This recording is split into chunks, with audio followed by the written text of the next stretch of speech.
first came here. I was under influence of drugs and alcohol, and prior to 3 years to the right now, I've been clean and sober, so the pressure's been off of me. I've been living a normal life. I've been working and just maintaining.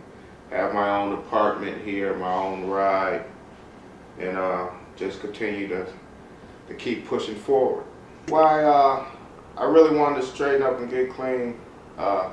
First of all, I had to go somewhere and get my mind right. And at the time that I was out there on the streets, I had been through 3 treatment centers, which I was known to hustle through. So that didn't do me any good because I always hustling on the street. And then a friend introduced me to the Jefferson Place Treatment Center over by the Rice Street Jail. So I gave them a call. They told me to come on in. The Jefferson Place gave me everything that I needed as far as from living out here in this real world. They gave me math class, they gave me computer classes, history, and plus they kept me going with NAAA meetings. I had my counselor there, James Stone. He helped me out a lot, you know, because a lot of the things that they told us to read, that some things I was reading I wasn't understanding. I would go to him and he would break it down to me, and he would break it down in book term, and then he would break it down in street term. So that place right there helped me a lot.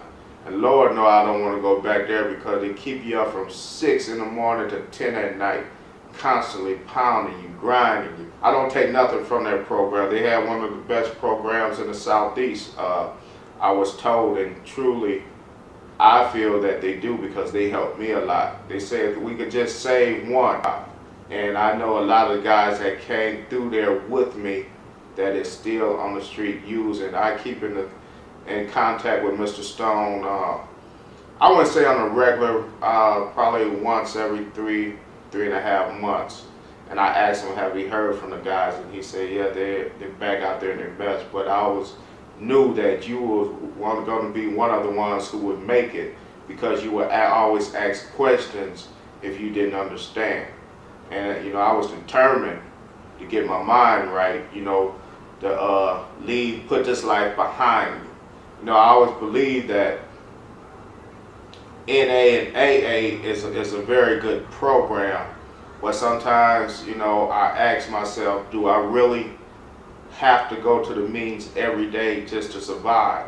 I believe that I'm a person that I just got caught up in something bad, and it just took me some time to overcome that. It took me some time to go sit down and get things together. And you know, I know today that I can't try a non-alcohol beer.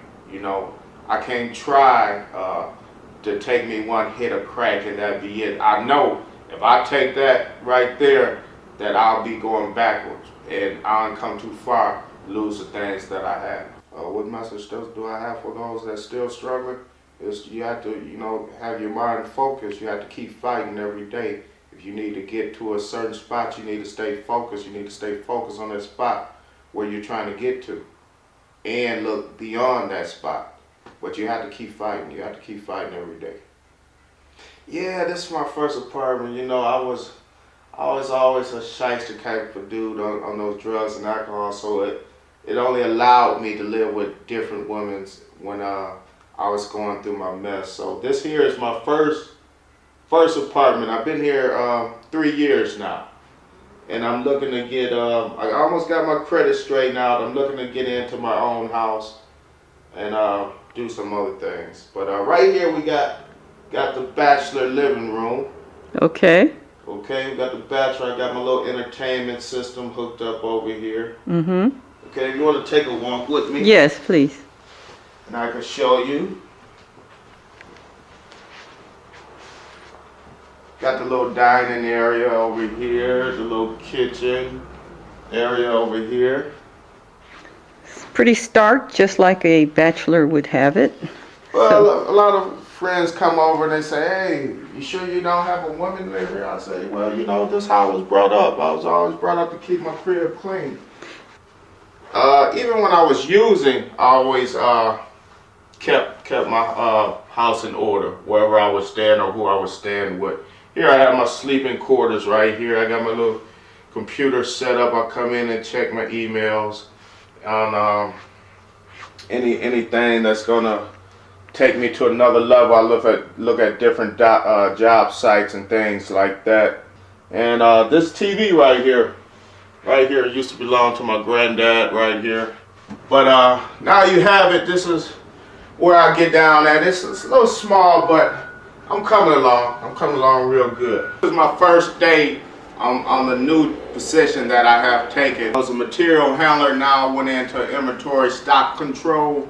So my position is to go out into the warehouse, investigate locations that's been coming up short or been coming up overstocked. Then I come back into the office and sit down and put them into the system. As you can see, I'm getting ready to take off to work to Excel. This is where I grind. That's 6 days, 12 hours a day. This is how I do it. This is how I live. My friends call from work, hey, you're not doing nothing? No, I'm at the house. This is what I like to do. This is my hangout today. You're looking for Antoine Goodwin, you can catch me right here at the crib. And would you say now, after 14 years, you can exhale? Yeah, I can finally breathe a lot easier now. I'm not watching my back all the time. You know, I ripped off a lot of dudes while I was out there in the game, but today, I settle down now. I can breathe now.